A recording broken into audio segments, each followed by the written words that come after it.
Yes, magandang hapon po mga minamahal ko mga taga-subaybay. So ito na po yung lahat ng mga binili naming bote ngayong hapon. So mga alas 3:30 na kasi kami nakalabas.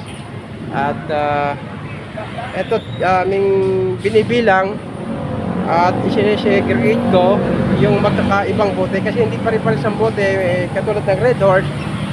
Hindi naman yung binibili sa junk shop. So, sinesegregate ko. So, pipiliin ko lang yung pwedeng dalhin ko sa junk shop. So, katulad nung yung bote ng katulad dito, Coca-Cola.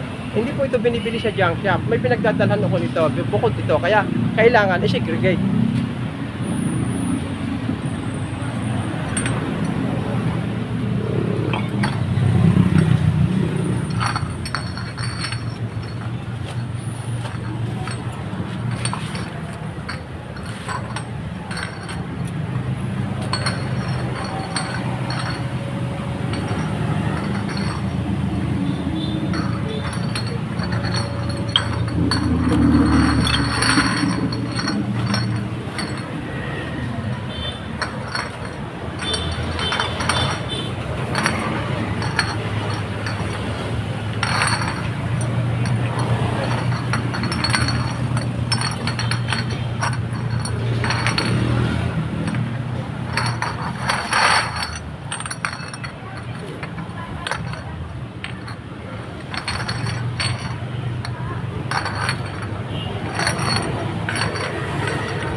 Thank you for watching. Mabuhay po mga minamahal kong mga taga-subaybay. Please like and share po.